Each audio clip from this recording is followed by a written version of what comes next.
Morning.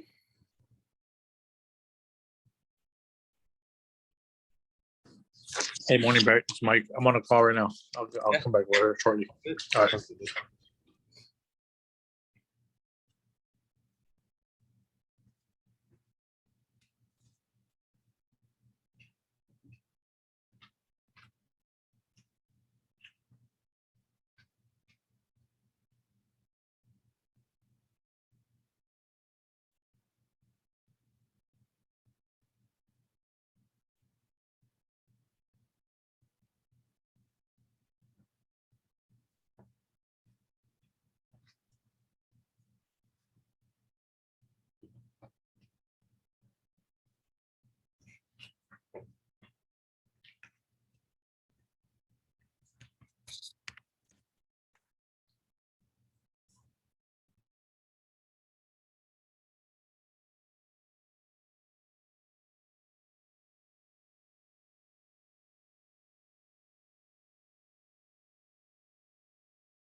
Hello. Is that Pepe?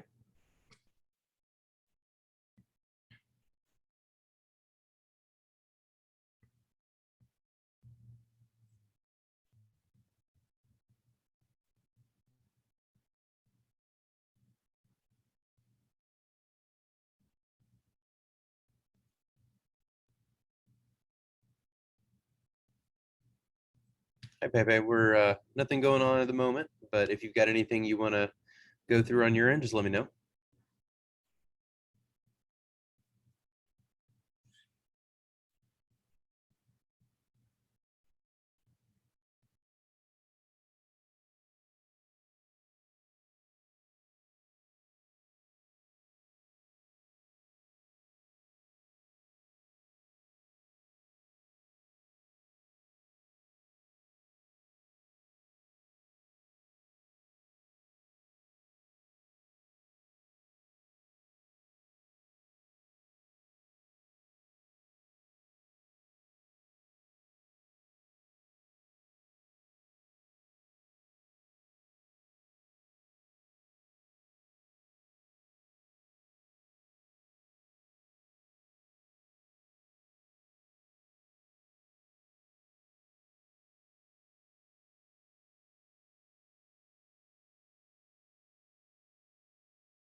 Oh, can you hear me now?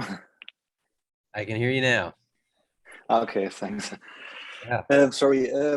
Yes, couldn't attend the last meetings because I have some issues with my pain. But yes, I'm a little bit upset because I have really issues with the system at the moment. Because as you know, I tried to cut out some parts directly from Fusion. So I started at first with Fusion and create a G code. And I tried both options, the Maslow PostScript and also the GRBL. And it works in the past. Not really good, but it works. But now I get a lot of messages. Yes, alarm 2, for example, is out of range, and yes, a lot of different things. But really, I would like to find a way to go ahead with Fusion and to get a G code which is working, because I have really also issues, or I got more and more issues with easel, because I have, maybe my cutouts are really difficult, or a lot of things are behind. For example, I have a cutout where you have outside. You have to cut out the out of the line, and Outside of the line. Right. Yes, and some of the parts are not cut out in the whole deep of the not deep, not the whole. No, I don't know the word. I cut it just only half, or maybe I show it later. The depth, you only cut one half. Yes. Okay. Yes. Okay. But I think it's an issue when you have some of the outer line are completely, and some are just on the half, and this is really not easy to handle in easel. And I have a lot of work to do these things additionally in easel. So I work at first in Fusion, so the line you need in some places to cut through, in some places you need variance in the line depth. Okay. That is one. I bet Dustin here would have information on that type of process. So Dustin, are you there? Yeah, you hear me? Yeah. So Pepe here is having difficulty with varying his cut depth in a single path, it sounds like. Do you have any information on or recommendations on the tool that you use? I can't remember if you use Fusion or Easel or. I use Carbide Create. Okay. So I'm trying to remember how that would work in Easel. I'm pulling something up right now. Okay. So Pepe, while Dustin's pulling that up, if you're getting machine limit alarms, then there's something you can do in Makerverse that will just shut that off, right? So if you're very confident that the scale of your project is not exceeding the limits of your workspace and your Z-axis plunge, typically it's a Z-axis issue where, you know, if you look over your Z, it'll say like -25 millimeters, and then you're like, okay, time to go start a project, and it goes, no, I can't, because I'm already at -25 millimeters, right? So resetting your Z is or recalibrating your Z can often help that. The other thing you can do is, if you look over in your settings on the left side of Makerverse, it'll say settings, and then you expand that, there should be one that says soft limits, and it should say 1. And if you change that to 0 and then click the save button directly next to it, it will cancel all of that. Now, you do need to be, it sounds like you're very knowledgeable about, you know, watching this, and you're very meticulous. So I'm not very worried about it, but turning that off can, if you didn't know what you were doing, cause your machine to run off in a direction, right? If you're not cautious. So just be conscientious of that fact. Yeah. And would you like me to share my screen? I can show you how to do this on the easel. Adjust your depth. One sec, and you should be able to share now, Dustin. So Pepe, Dustin's going to take you through on easel how to do those varied path depths. Okay, so you should be able to see my screen right now. Pepe, can you see that? I don't know. I can see it. Okay. All right, so I've got the rendering on the right-hand side and the paths over here. So all you have to do is click your individual paths. So for instance, I've selected this outside path for this puzzle piece. Select your cut depth over here on the right side, and then choose your depth right here. In this case, I'm going to cut all the way through this 1/2-inch material. And then on this inside piece right here, I don't want to cut all the way through, so I just select it individually, choose my cut on the right-hand side, and then you can adjust your depth right here. So in this case, instead, he's referring, tell me if I'm wrong, Pepe, but I think what he's referring to is like one of those cuts. So like take the outside cut. Let's say the top left corner, you are at full cut depth, and in the bottom right corner, you're at half cut depth. That's, I think, what he's trying to accomplish. Oh, like a gradient cut. Okay. Maybe I can show it to you now, because I don't know how to switch the camera. No.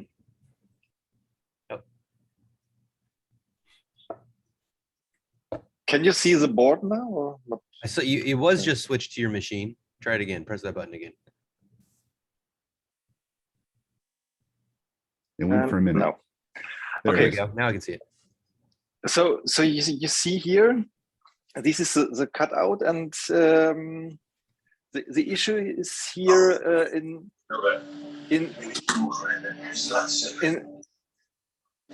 because this is the outer outline outcut, yes, but in this area I just have the half of the depth. So And- let me ask. So Pepe, let me confirm. Are you saying that you're getting half depth, but you want to have full cut depth there too?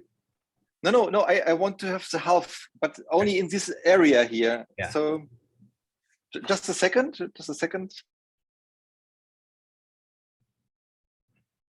And you don't want. It's not about tabs, right? You're not. This is interesting. I'm just.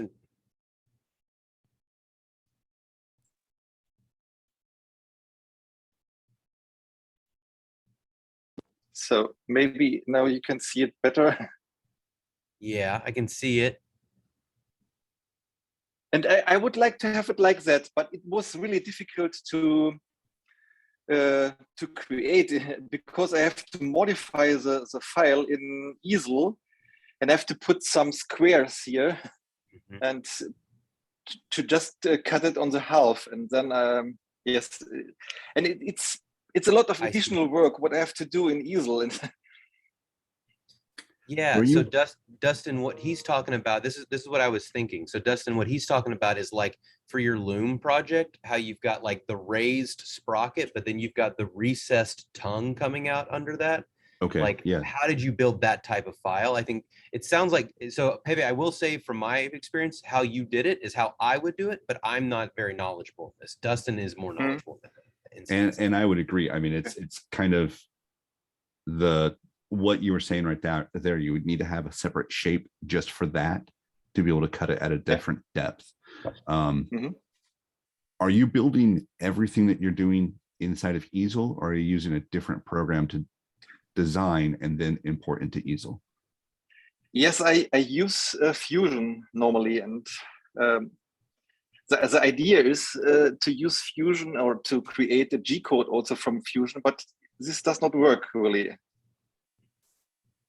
Yeah. So there's other softwares out there. And again, this is the limits of my understanding on this.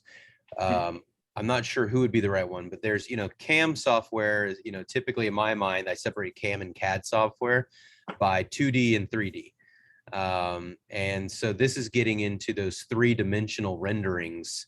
And there's definitely capabilities out there. And I'm very sure that they're very confident that there's capabilities within easel if you import that type of file, but it's a totally different product or project building process.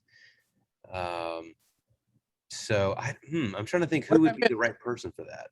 What did I miss? Yeah, Mike. So Pepe's wanting to know, like, if you want to do something in, think of the difference between CAD and CAM software. So say, Mike, let's say you want to create a path that is going on Z depth, is plunged through, and then halfway through the path it like bevels up, or like Pepe, if you want to show your flip your screen around. So he's got a tab, he's got a line that's going all the way across, Mike, and then it tabs down for a little finger joint or something, but he wants that tab out to be shallower, half thickness versus the rest of the material. And so the way he's going about it is the way Dustin and I both said we would do it, which is just add a new square on there and call that, half depth clear cutting, and then do a separate line for the outside.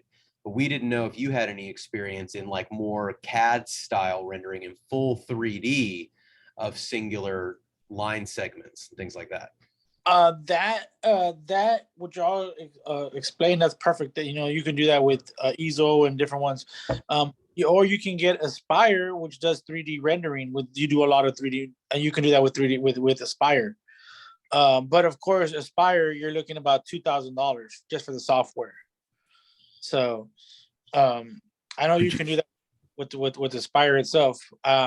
I know VCarve, it's the same thing, Vectric desktop, but that doesn't do 3D rendering. So basically what you're trying to do kind of is a 3D rendering. That's what it sounds like, correct? Yeah. Like a 3D rendering profile cut. That's what he's trying to do. That's what he's Right. trying. I would assert it would probably be the same file format type that you would need for like 3D relief engraving, right? That's exactly what I'm thinking. That's what I'm picturing in my mind. It's like a spire. So are you familiar, Pepe, with a spire? No, but It's called Vectric. maybe I don't. Vectrix. What was it, Mike? Vectric Aspire by Vectric. Vectrix Aspire.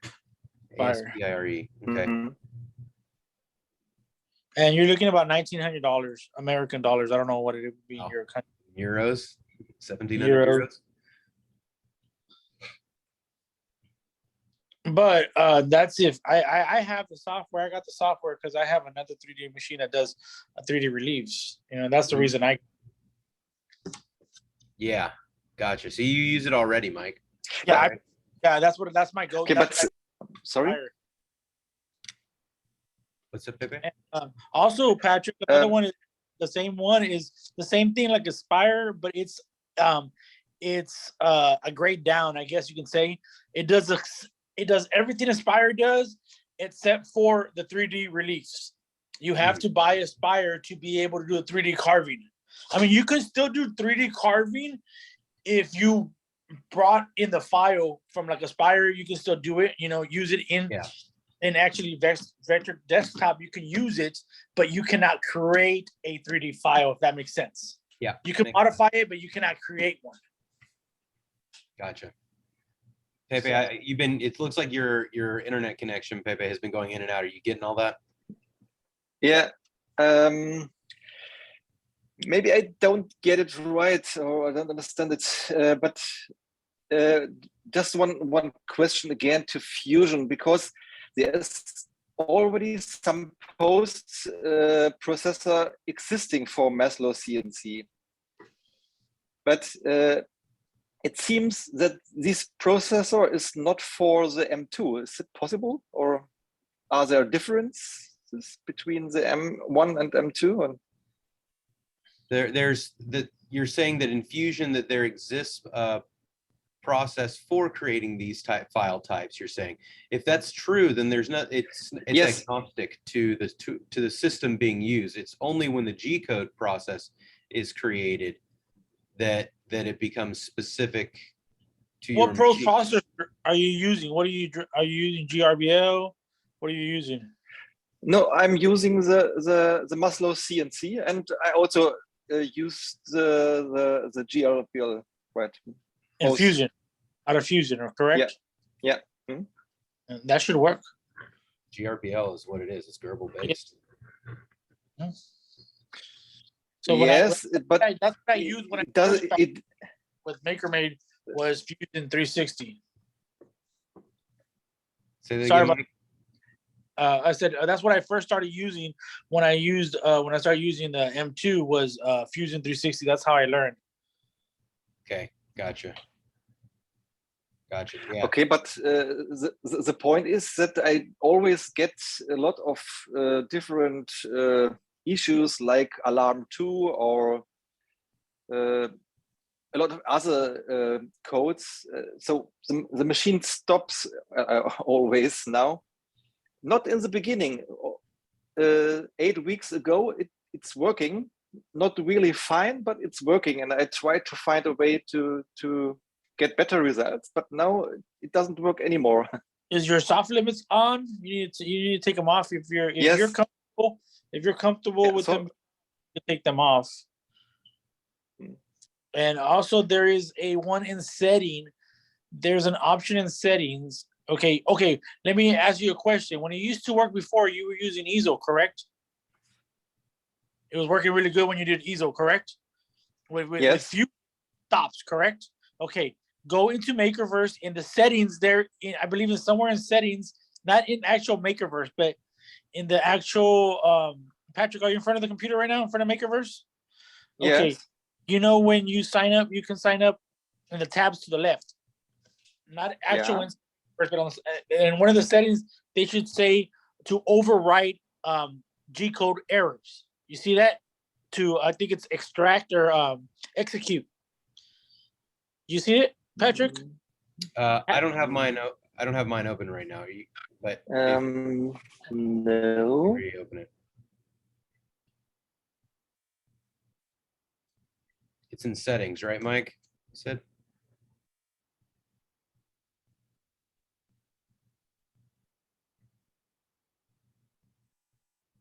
Yeah. So here, I'll share my screen. Okay. Share. Let's see. Okay. There we go. See this? If you go under settings and then go controller, continue execution when error is detected. And that was the issue that I was getting when I started with Fusion 360. I kept on doing that, so I had to press that, and after that, it worked good. I wasn't getting no more alerts. Yeah. Is yours This is checked? already. Yes, checked.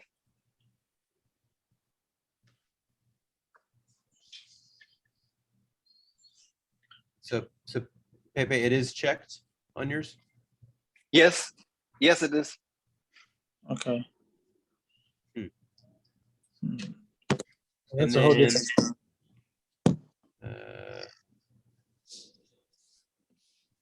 so console. It's not gonna let me connect unless I. And then you did change your settings over here with your soft limits, right? Under settings over here, right, Pepe? Yeah. Yeah, okay. So you drop down and click turned off soft limits. Those are the two big things. You should no longer, and you were getting the error message up here, right? It would pop up and say soft limits reached. That should end all of that. Yeah. How did you turn it off? What did you press to turn it off, Okay. Pepe? Good. Yeah, Pepe, can you show us your screen? What did you turn off to? No, I cannot share my screen Okay. because just a second.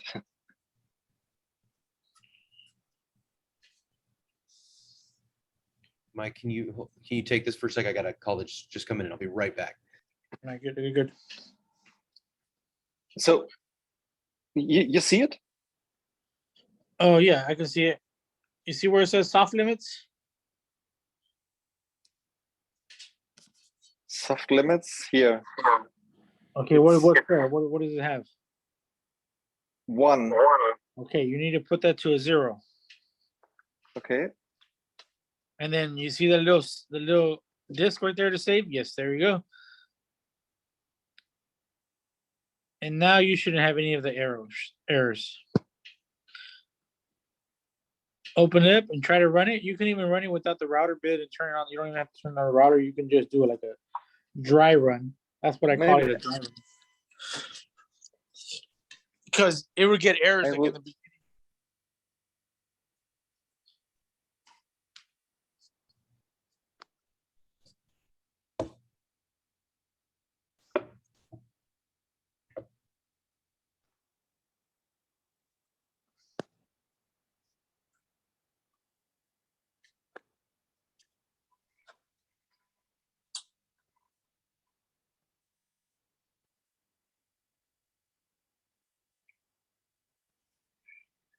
Is it working better, Pepe?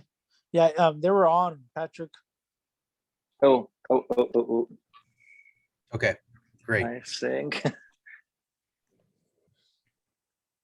Yes, it's working, but I have to stop it because I think I get issues with the Z-axis at the machine, so I stop it. It goes up.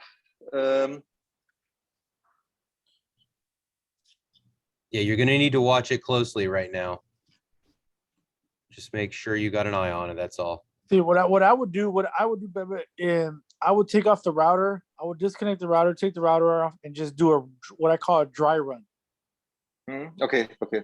And just that way you can see it run and it can do the whole course of what you're doing, or at least some of it, you know, that, okay, I'm not getting the errors no more. And then of course, then you have to set your Z and do all that good stuff.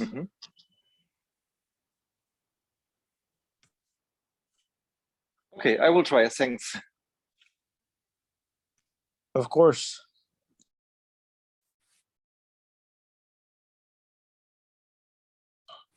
Hey, Dustin, how's it going? It's going well. Any new projects? Well, I just finished a sign for some family members that are getting married this weekend. Here, I'll show you what I've got.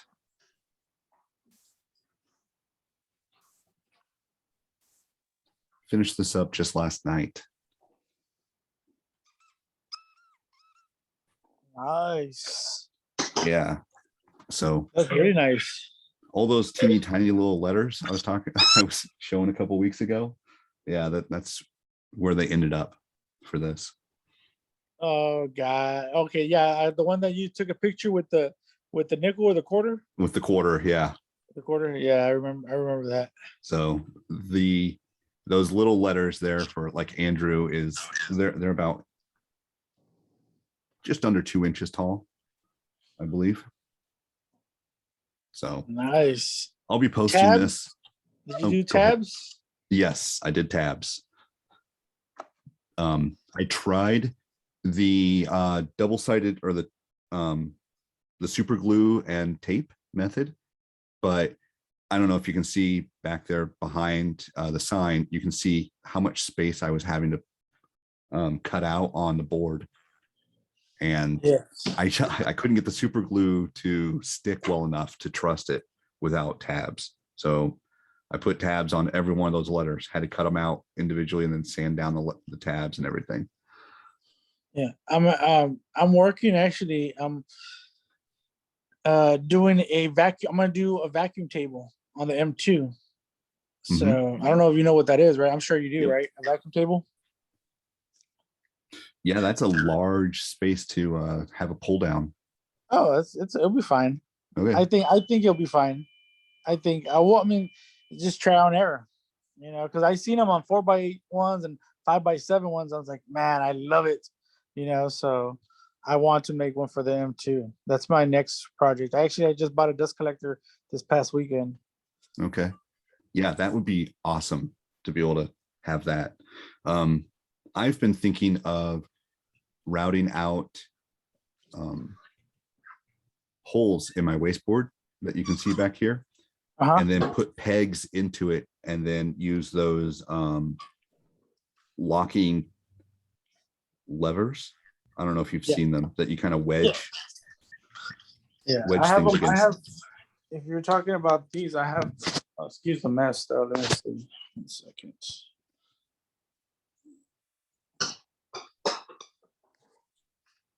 Like this, like a wasteboard, like this, kind of like that, right? Yes. Yep. And then you use these locking pegs right there. Exactly those. Yeah. So, yeah, I cut these out too.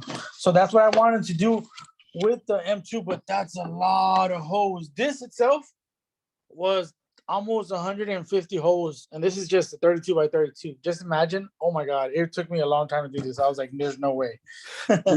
I was thinking of doing them every 10 inches. So 10 inches in the X and 10 inches in the Y direction, instead of doing them every few inches like that.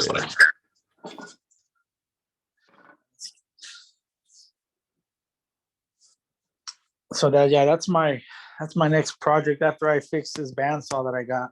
So I'm upgrading this bandsaw. I'm putting another motor in there. I'm swapping out a motor from the actual what is it called? A treadmill, which is right here. You see it? Yeah. So I'm taking this motor right here and I'm gonna put a variable on it. That way I can cut metal with it. So I'll be able to cut metal with it. And this is a 2.25 horsepower. and the one that I have on the rigid right now, it's only a 3/4 of a horsepower. So Yeah, should be able to cut a lot with that. Mike, I'd love for you to take us through a tour of that one Infinity you got at some point. yeah, most definitely. I will. Especially So- like how much do you use that controller, that Xbox controller with? Oh, all the time. That's all I use. That's what I use that's what I use all the time. Really? That's what I use all the time. So you And just use so- it to get it prepped, and then like you jog it around, you get it like calibrated with that, and then you enter the file and press go essentially. Yep, it's a very easy. All I do is you just move this around where you want it. So you put it here, and this is where you want your X to be. You just come to the screen. Well, this is a different screen. Well, see, as you see, I'm using Aspire. You see that? Yeah. Oh, that's that letter file for Ted, isn't it? Yes, this is the letter file for Ted. Yes, that's exactly what I was. So it's here, and so but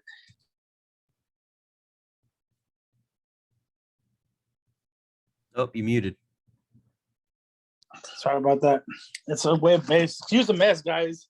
So the table, I'm using it as a storage table for right now. So, and I Yeah. made this too with the Onefinity. Oh, cute. Nice. So That looks great.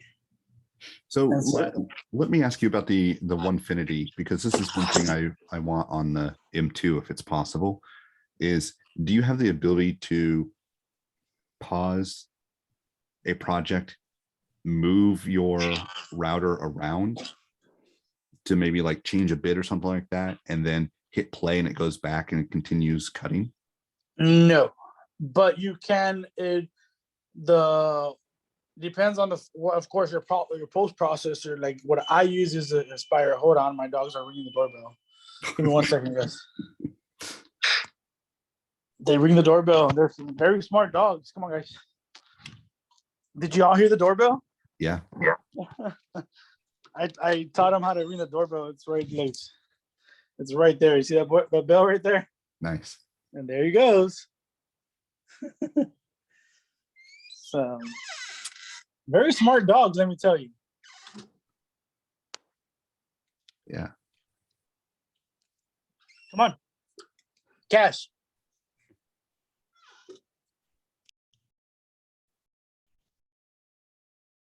Cool. All right, sorry about Dustin, how's the loom coming? Well, the sign took up the last couple of weeks. So I'll be getting back on the loom probably next week. Cool. The week after, we'll see how that goes. But I mean, still steady progress.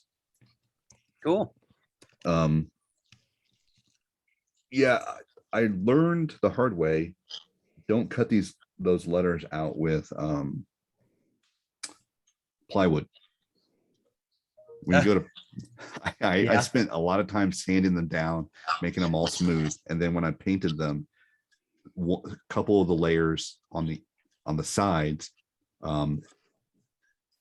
just absorbed that paint differently than the surface did, and it just stuck out these tiny little hairs of grain that I had to sand down over and over again. Yep.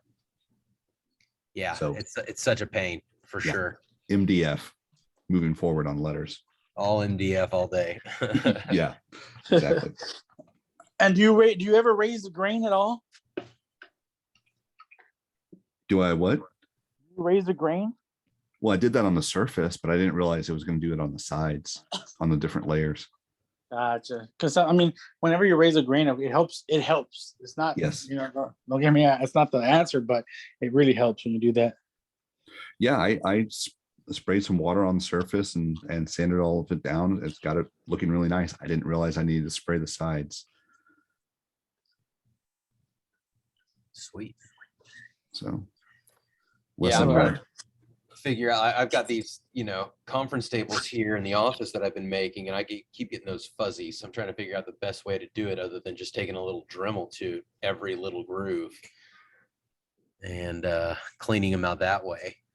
It's just one of those things that's just kind of annoying. It's not a big deal. It's just kind of like, it's there, right?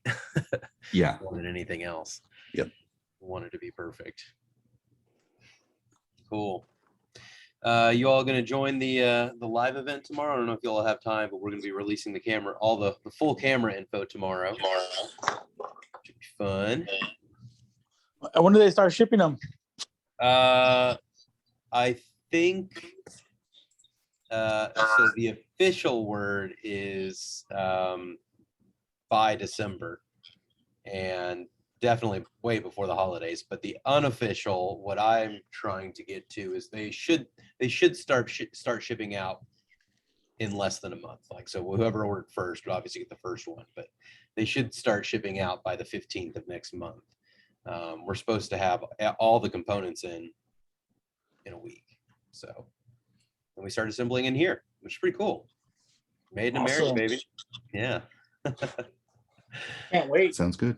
I know, our first fully made in America product. That's pretty awesome. Have you all done any videos with the laser with the actual camera?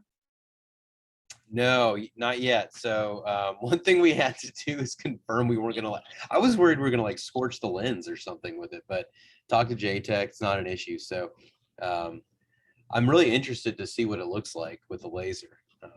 Should be pretty interesting. But we've got the camera mounted on out here, and it's been really fun to use. It's really cool. Pretty helpful, actually. So I'm excited to see how people utilize it. Yeah, I have an extra L bracket here, and I'm gonna put it on the M2, and I'm gonna put an Arlo camera. I put my Arlo camera because it has a magnet thing, and it looks so cool. Oh, neat. But it's not the Yeah. same though. On an I L don't bracket, get- that's a good idea. Yeah. How much did that cost you, Mike? What? That camera you're talking about?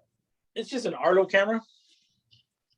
What is It's that? the see what I want to do is I'm putting 4 Arlo cameras in the back. So it's gonna be one's gonna be mounted on the M2, and then it's gonna be like on one corner and another corner. So whenever I do my live presentations, they can see at all angles, you know. Yeah. So I Sweet. have some good ideas. A lot That's of people like visual. I can tell you that much right now. A lot of people like visual. They want to see it in action. 100%. Yeah, especially with something like this, and it's like, I don't fully believe that works. Right? I think that's most people's initial reaction. Pretty sure that's fair. My initial reaction, I was like, bricks? Man, I'm gonna mess up my toe. Yep, that too. It works though, and not once have they fell off. Somehow, some way, yeah. I don't know, that's why we switched to the fabric straps. It's like, man, somebody's gonna bust their toe with one of these these metal brick straps. Cool. Well, anything else going on for this crew today? We can call it early if there's something else going. We got the live event tomorrow too at 3, so plenty Yeah, I'm not going gonna be able on. to make that live event, but I saw that you guys are gonna record it, so I'll check it out when I'm back. Yep, I saw you post. I think it was you that posted that question, right, Dustin? So yeah, Yep. should be exciting. We'll launch it for. I'll give you the rundown. 1080p, pretty wide. I think it's I don't know if it's 180 or 160 degree lens. It'll be $120, but we'll launch it for $99 for the pre-sale. It'll ship in a month. Designed and developed by Rui and the owners group, and we're going to partner with him on some other concepts he's got upcoming as well, and try and use that as a way to spur those creative design juices among the community to say, like, who else has a fun idea that we should partner on, right? So we'll see. We got Casey's dust collector, we'll have Rui's camera, we'll have Larry's do board. And I'm working actually on a drag knife for the M2 3D printing. Oh, Mike. So I'm excited about that. Yep. So I don't know if y'all have any projects about that with that yet. That's on the list, Mike. So yeah. Let me know what Awesome. you're doing on that. Keep me posted. Yes, sir. Yeah, because I have a drag knife for the 150, so it's gonna be like kind of that one, but I'm gonna modify it. I have to modify it. So, Sweet. and not only that, but I know Vectric Aspire has an actual option for a drag knife. So you put it there, and you put exactly where you want the drag knife, and that's how I don't know if you saw. Oh, I think I sent it to you, right? When I cut the vinyl out with the 150. Mm-hmm. Yeah. Yeah, that's how I used it. Yeah. That's awesome. Super cool. Yeah, Really that would be really nice for really large signage. Exactly. Because now you don't have to get one of those a Roland. You know what I mean? One of those big old vinyl printers. You know what I mean? You have it. That's amazing. I'm very excited about that. I would need to find somebody who can convert a gantry CNC into a sewing machine. That's the one I'm looking for. If we can find somebody who can do that, and we can be like, all right, make your own 4x8 foot quilt. Like, can you all imagine that? That would be amazing. Okay, so I have a little bit of background on that because my wife used to do long arm quilting. Yeah. So we had a 12-foot long arm quilting machine in our front room. Like it took up our entire room. That was dedicated to that business for about 5 years. You're probably you're probably going to run into an issue with the return on investment for people buying it. Long arm quilters, there's just not the business right now, unfortunately, with the material of cotton being so expensive. I mean, it's doubled in price over the last decade, and it's still going up. So that's what they said about a CNC router 4x8. Yeah, that's right. I know this company that tries to bring those prices down. Yeah.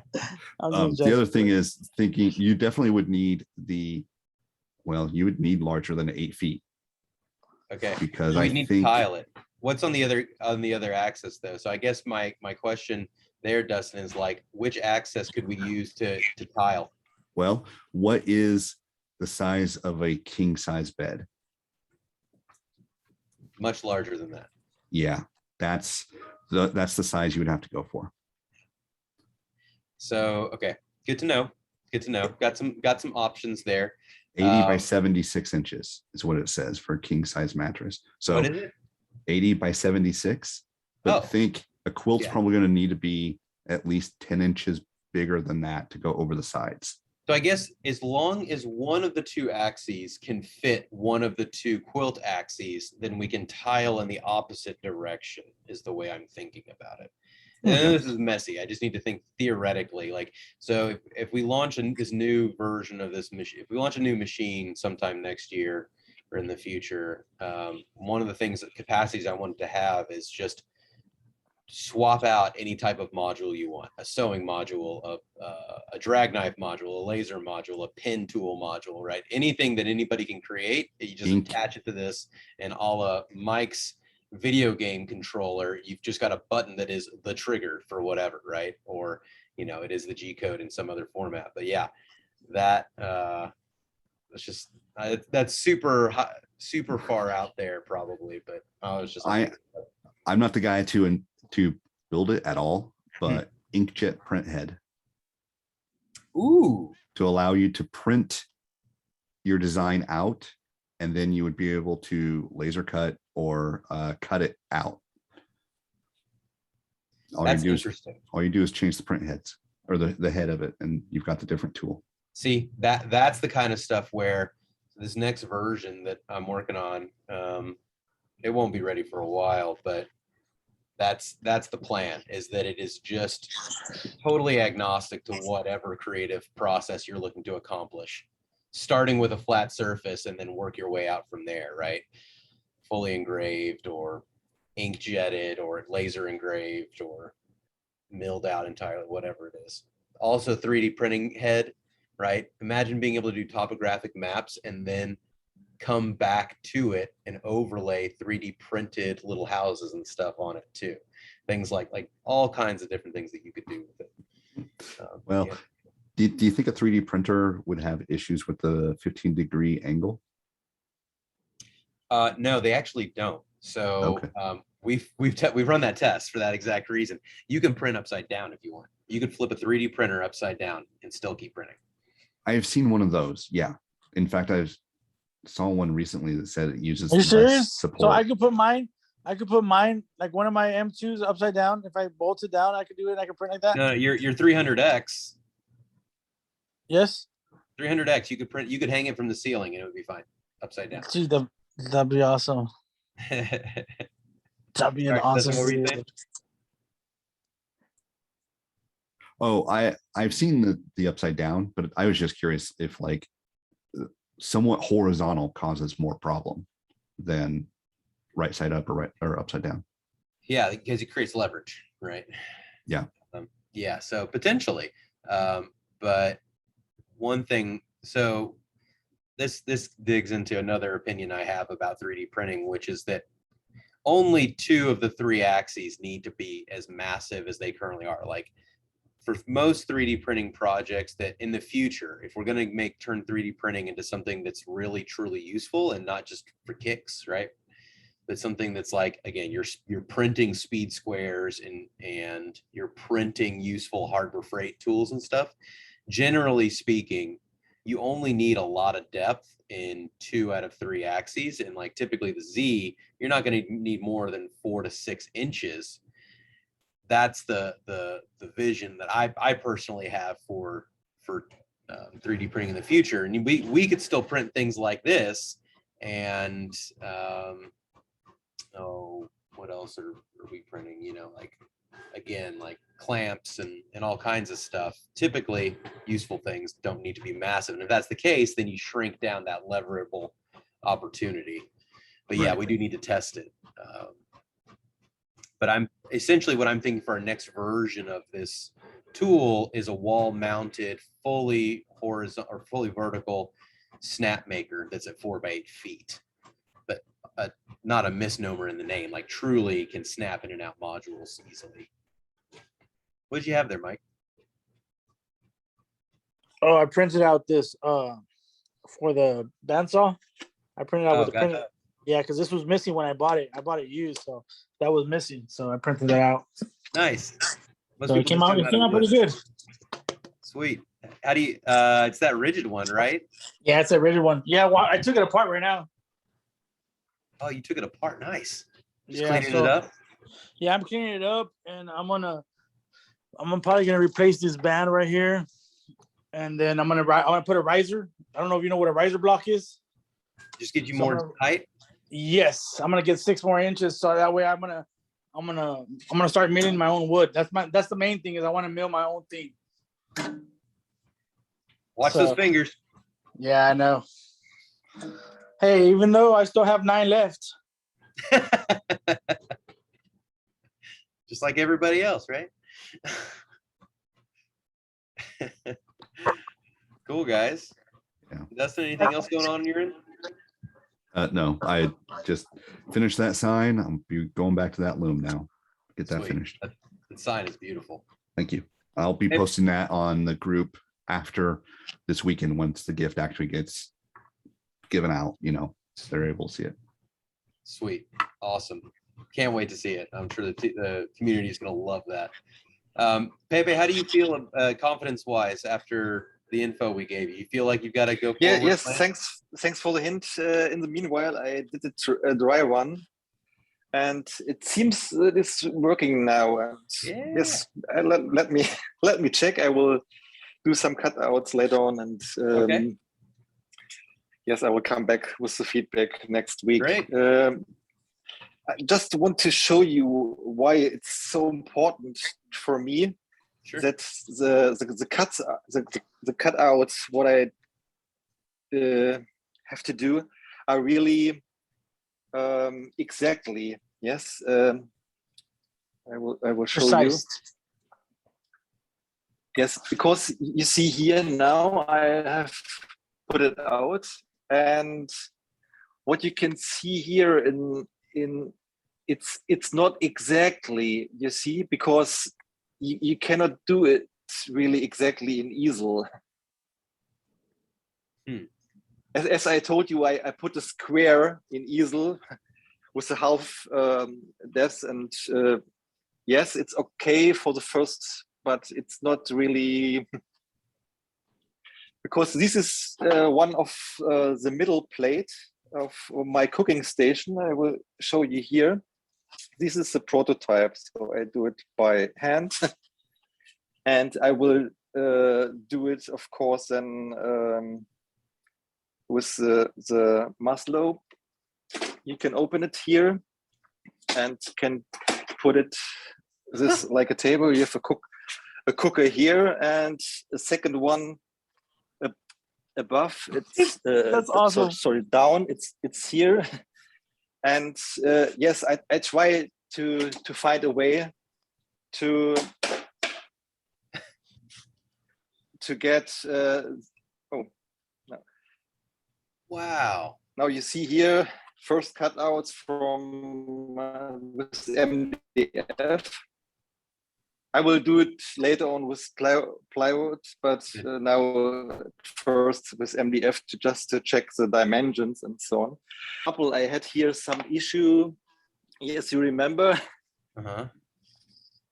I have here really just one part is really different. I really don't know why.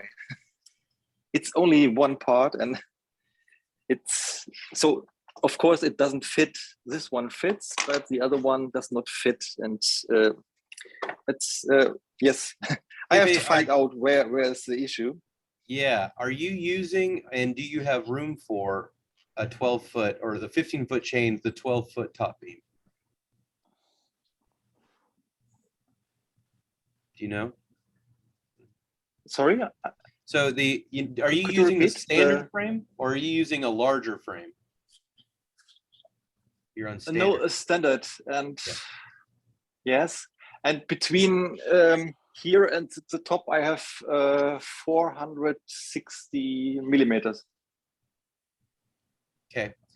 I'm thinking too, obviously with something like this, your greatest accuracy is going to be right in the middle, right? So anything like that, you can keep really, really close to where the sled is right now. That's exactly the sweet spot for getting perfect accuracy.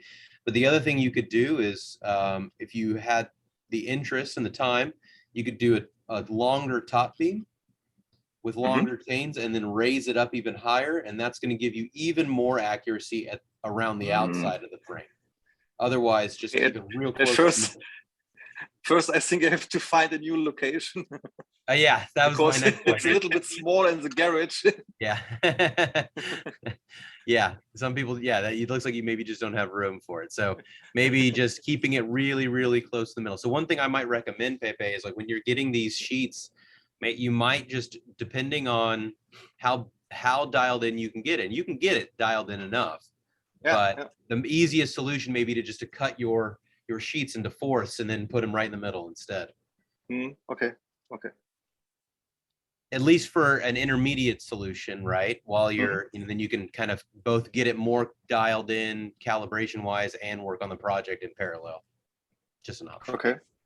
Okay. Yeah, I was going to suggest the same thing, because that's what I've realized is I've got a one-car garage, kind of like what you've got, Pepe, and I have no room for those 12-foot beams. So the reality is I have calibrated my machine to about 7 feet wide and about 3.5 feet tall. So I don't even bother with the tops or the sides of my wasteboard. I stay within that. And then I just line everything up. In fact, I even cut reference lines on my wasteboard so that I can just line up my material in the exact same spot every single time. So I know exactly where my workspace is, and I can repeat that within less than 0.5 millimeter of positioning every single time. In fact, I've actually looked at my numbers and said, that doesn't look right. Change my numbers, and then I'm off. And then when I go back to trusting the numbers instead of my eyeball, everything's correct. Yeah. Yeah.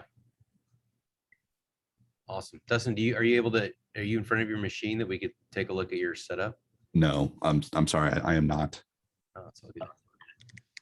Always like mini frame setups. Mini frame? I don't have a mini frame. I just have the standard frame. But I thought you said you shrunk it down though. Oh no, I have the standard frame. I just know I'm not even going to touch those outside edges of my 8 foot by 4 foot. Yeah, I understand that, but I've kind of set up my process with that knowledge and understanding so that every single time, I just pick up 6 foot boards, or I cut everything down to 4 or 6 feet, and I work within that spot. That's that area. Yeah, I mean, that makes total sense. Like I'm kind of similar in that sense. So there's so many folks out there who just who really on even a standard frame get it so dialed in on the edges, and that's great. But like for me, if I'm going to use a precision cut, I'm always right in the center, and then I'll get it within a millimeter accuracy on the edges, or even within 3, and then cutting out something like this guy right here, big, that's fine. Like you're not going to care if a bald eagle is off by a millimeter, right? So it's like, who cares if you got it over to the side? Not a big deal. But for something like Pepe's doing, yeah, I want to get that dialed in. I just stay real close. I buy more 2x4 foot sheets than I buy 4x8 foot sheets for sure. Yeah, or I buy the 8 foot and then I cut it down Then with a cut it circular down. saw or something like that. Yeah, save some money. Save some money. That's right. I'm trying to see if I have a photo to share of my wasteboard. If I can find it, I'll share that. Well, maybe we could drop. I'm actually gonna go ahead and bounce, unless we have any other specific questions or topics for the day. Get caught up on some work. We had our chief sourcing agent and our director of brand strategy both come in town this week, and Mike, Sarah, and TJ were in town, and we just did a big strategy session. So now we're playing catch up on all the work we got to get done. Yeah. Oh, cool. Understand that. Here it is. Hopefully you can see that okay.